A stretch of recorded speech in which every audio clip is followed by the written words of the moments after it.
오늘 본문은 사도 바울이 세 번에 걸친 전도 여행 중에서 두 번째 전도 여행을 하였던 고린도 지역에서 복음을 전하였던 이야기의 한 부분입니다. 사도 바울은 우리가 잘 아는 대로 세 번에 걸쳐서 전도 여행, 복음 여행을 하였는데 사도 바울이 가는 곳마다 교회를 세우고 또한 그 기록으로 남아 있는 것이 우리들이 서신서로 받아보고 있는 서신서의 성경으로 알려진 그러한 성경입니다. 오늘 우리가 읽었던 본문 앞의 내용인 17장 내용을 보면 사도 바울은 그리스 지역의 수도인 아덴에서 복음을 전하였다라고 얘기를 하고 있습니다. 우리가 성경적인 지명으로는 아덴이라고 하지만 우리가 잘 알고 있는 세계적인 지명으로는 아테네라고 불리는 도시입니다. 근대 철학에 있어서 또 그리스의 수도였던 아테네 지역에서도 사도 바울이 복음을 전하였던 그러한 지역으로 나오고 있습니다. 그런데 아테네에서 복음을 전하였는데 사도 바울에게 있어서 큰 복음의 열매는 있었던 것 같지 않습니다. 그래서 사도 바울은 아테네를 떠나서 고린도에 오면서 새로운 다짐을 하게 되었는데 사도 바울은 고린도에서 새로운 복음을 전하면서 힘을 얻게 되었다라는 것이 오늘 본문 말씀입니다. 사도 바울은 고린도에서 하나님의 말씀에 붙잡혀서 하나님의 말씀을 전하게 되었는데 오늘 본문 말씀 5절 말씀을 한번 보시겠습니다. 5절 말씀입니다. 제가 읽어보겠습니다. 실라와 디모데가 마게도냐로부터 내려오매 바울이 하나님의 말씀에 붙잡혀 유대인들에게 예수는 그리스도라 밝히 증언하니라고 말씀에 기록되어 있습니다. 빨간색으로 된 표시를 보시면 사도 바울이 하나님의 말씀에 붙잡히게 되었다라고 말씀을 하고 있습니다. 사도 바울은 고린도에 와서 하나님의 말씀을 전할 때에 하나님의 말씀에 붙잡히는 사람이 되었다라는 것입니다. 아덴에서의 복음을 전하는 방법과 달리 고린도에서는 하나님의 말씀에 붙잡혀 복음을 전했다라고 했는데 5절 말씀을 다시 한번 보시겠습니다. 5절 말씀에 새로운 표시를 보시게 될 텐데요. 같은 말씀인데 한번 아까와 조금 색깔이 다릅니다. 실라와 디모데가 마게도냐로부터 내려오매 바울이 하나님의 말씀에 붙잡혀 유대인들에게 예수는 그리스도라 밝히 증언하니 말씀을 하고 있습니다. 즉 바울이 하나님의 말씀에 붙잡히게 되자 그가 전했던 복음의 주제가 무엇인가? 그것은 바로 예수는 그리스도라는 주제였다라는 것입니다. 사도 바울에게 있어서 이 주제는 가장 중요한 주제이기도 하였습니다.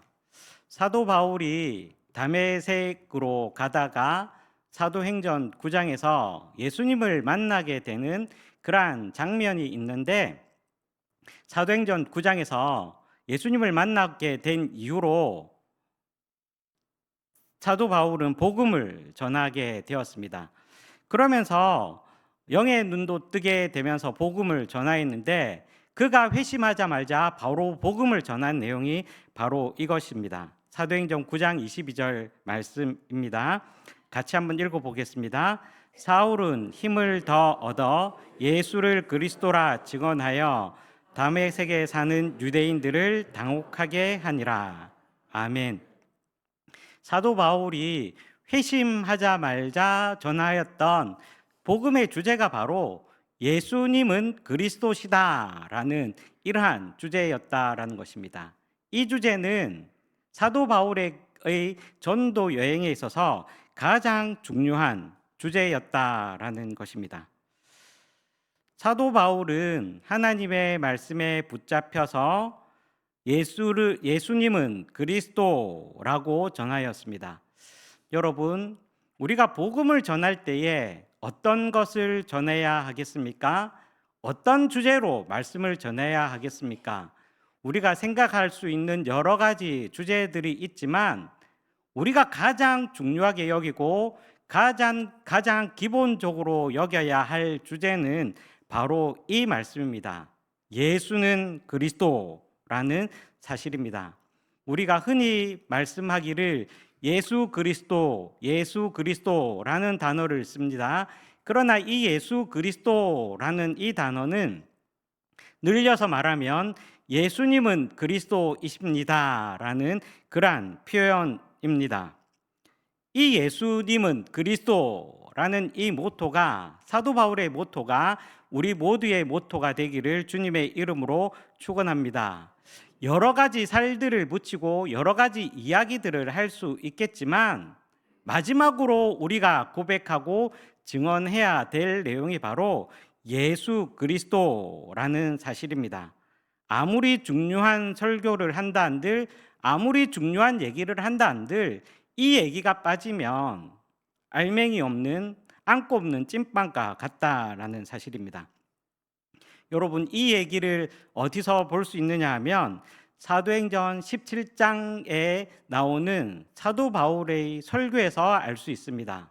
아까 말씀드린 대로 사도 바울이 아테네에서 복음을 전한 내용이 사도행전 17장 22절 이하에 나오고 있는데, 철학의 정수였던, 철학의 집결지요, 철학의 기원이었던 아테네에서 사도 바울은 그들이 생각하는 방식으로 자기가 생각하는 방식이 이길 수 있다라고 생각했던 것 같습니다.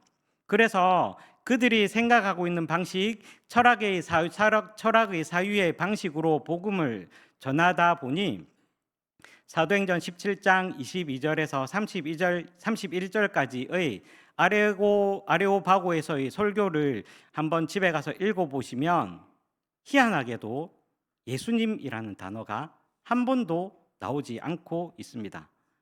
단순히 자기가 알고 있는 철학적인 지식, 세상적인 지식으로 아덴 사람들을 굴복하기 위해서 복음이라는 주제로 전하였는데, 그 주제 안에 예수님이라는 단어가 한 번도 보지 않고 사물만 보지 않고 물질만 나타나지 않는다라고 얘기를 나오고 있는 것을 볼 수 있을 것입니다. 그런 아덴에서의 실패를 경험한 사도 바울은 고린도로 오면서 자기의 믿음의 동료들과 복음을 전하였는데, 다시 한번 예수님은 그리스도라는 주제로 말씀을 전하게 되었습니다. 아테네에서의 실수를 그는 반복하지 않기 위해서 고린도 사람들에게 2번의 편지를 보내었는데 그것이 우리들에게 오늘 남아 있습니다. 그래서 고린도전서 2장 1절과 2절에 자기가 복음을 전하겠다라는 다짐을 이렇게 표현하고 있습니다. 우리 고린도전서 2장 1절과 2절 말씀을 같이 한번 읽어 보시겠습니다. 형제들아, 내가 너희에게 나아가 하나님의 증거를 전할 때에 말과 지혜의 아름다운 것으로 아니하였나니, 내가 너희 중에서 예수 그리스도와 그가 십자가에 못 박히신 것 외에는 아무것도 알지 아니하기로 작정하였음이라. 아멘. 사도 바울이 고린도전서 2장 1절에서 표현하고 있는 말과 지혜의 아름다운 것이 무엇이겠습니까? 그것은 아덴 사람들에게 전하였던 복음의 방식이었습니다. 자신이 전하고자 하는 방식이었습니다. 그런데 고린도 지역에 와서는 복음을 다른 방식으로 전했는데 복음의 주제를 확 바꾸었는데 그것이 바로 예수 그리스도와 그가 십자가에 못 박히신 것이라고 담대하게 표현을 하고 있는 것입니다. 여러분, 사도 바울은 오직 예수님이 그리스도라는 사실과 또한 그 예수님께서 우리를 대신하여 십자가에 못 박혀 죽었다라는 사실만 전하기로 다짐했다라는 것입니다. 성도 여러분, 우리도 복음을 전할 때에 이 사도 바울의 같은 심정을 가지고 복음을 전할 수 있기를 주님의 이름으로 축원합니다. 다른 것 다 빼고 예수님은 그리스도시요 우리를 구원해 주시는 분이시고 우리를 구원하시기 위해 십자가에서 달려 돌아가셨다라고 고백하며 증언할 수 있는 우리 은성교회 성도님들이 되시기를 주님의 이름으로 축원합니다.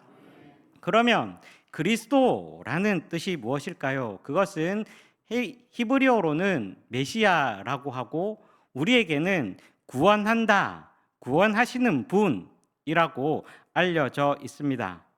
여러분, 예수님이 그리스도라는 사실을 우리가 너무나도 쉽게 고백하지만 사도 바울이 살았던 당시의 사람들로서는 받아들이기 힘든 명제였습니다.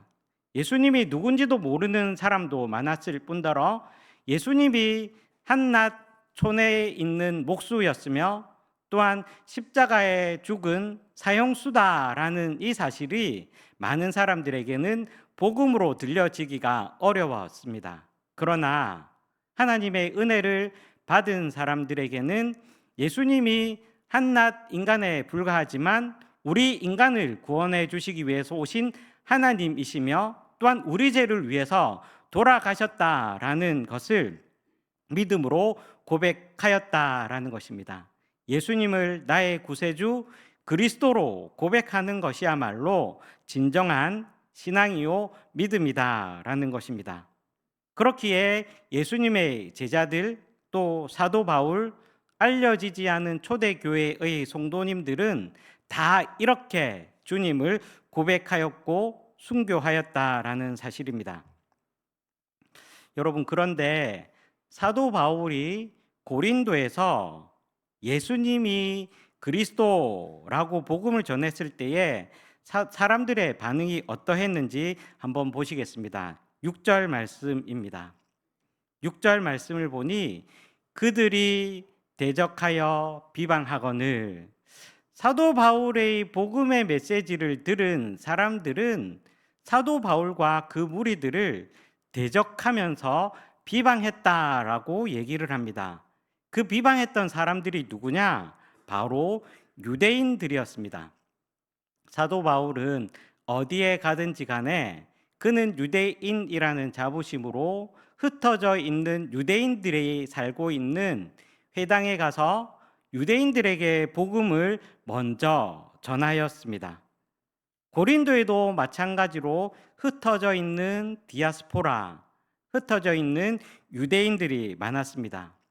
사도 바울은 유대인들에게 복음을 먼저 전하고자 하는 마음으로 회당에 가서 예수는 그리스도라고 복음을 전하였지만 이들의 돌아온 반응은 대적하여 비방하였다라는 사실입니다. 고린도에 살고 있던 유대인들도 분명 예수님의 소식을 들었을 것입니다. 예수님의 이야기를 들었지만 그들에게는 진정으로 예수님을 자신의 구주로 그리스도로 고백할 믿음이 없었던 것입니다. 그리고 그들이 복음을 또 거부한 하나의 이유는 그들이 살고 있는 고린도 사람들이 살고 있는 라이프 스타일을 따라가는 사람들이었기 때문이었습니다. 고린도는 그 당시만 해도 인구 70만이 넘는 대도시였다라고 합니다. 무역과 교통의 중심지였고 그러다 보니 경제가 활성화되고 또한 많은 상업이 발달했던 그러한 도시였습니다.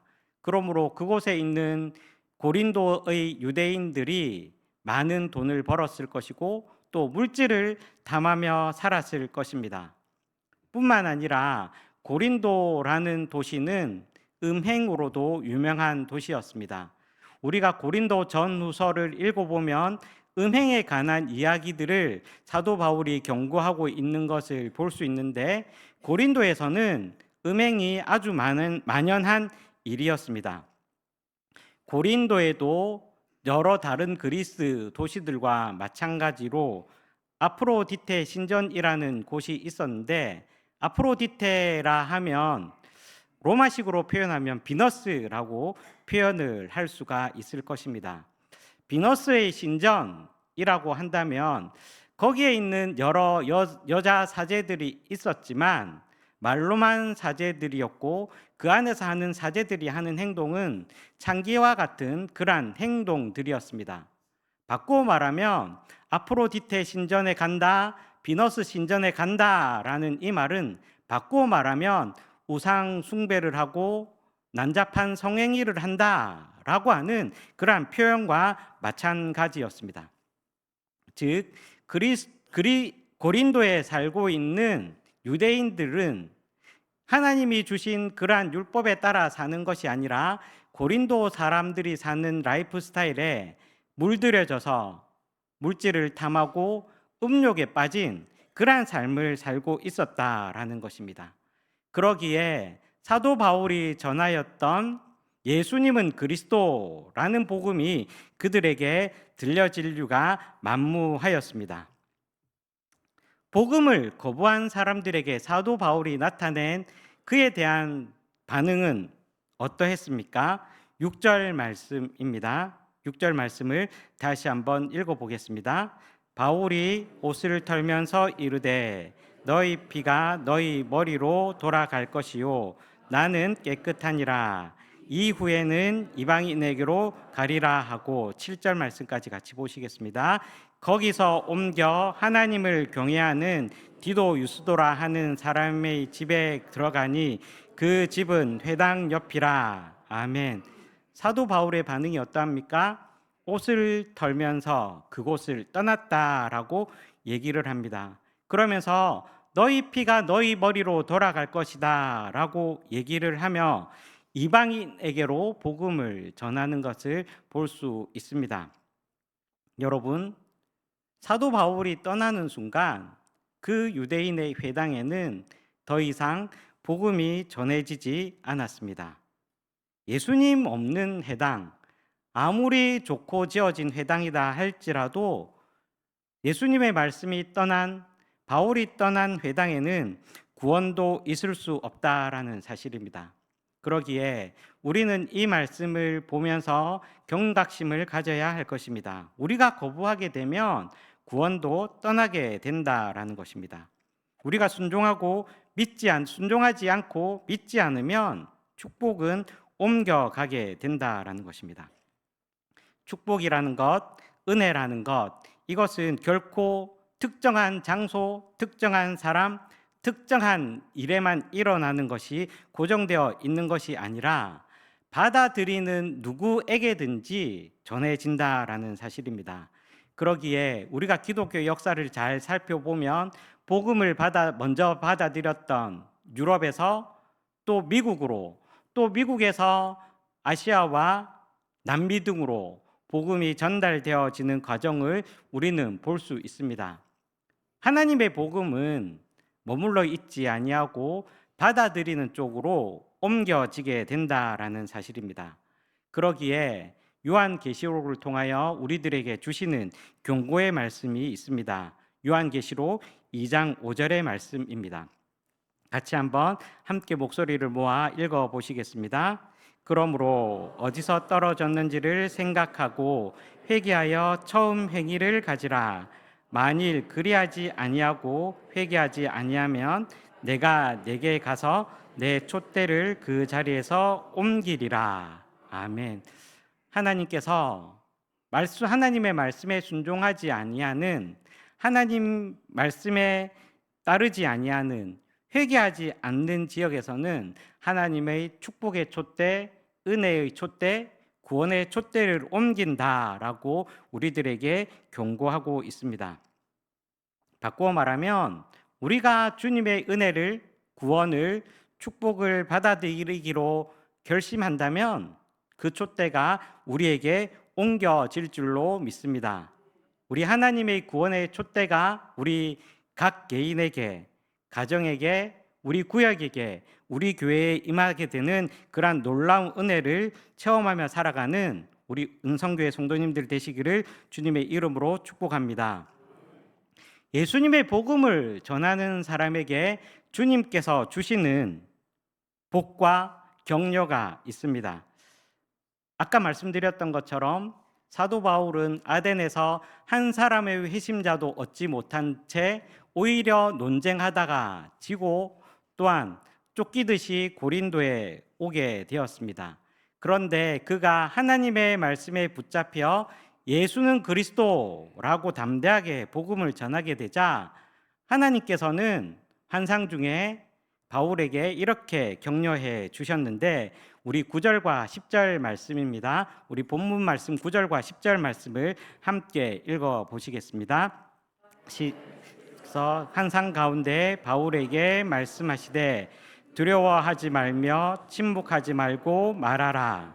내가 너와 함께 있음에 어떤 사람도 너를 대적하여 해롭게 할 자가 없을 것이니 이는 이 성중에 내 백성이 많음이라 하시더라. 아멘. 우리 빨간색으로 표현되어 있는 말씀이 주님께서 우리들에게 주시는 위로의 말씀인 줄로 믿습니다. 하나님께서 우리가 복음을 담대히 전할 때에 하나님께서 우리와 함께 해 주실 줄로 믿습니다.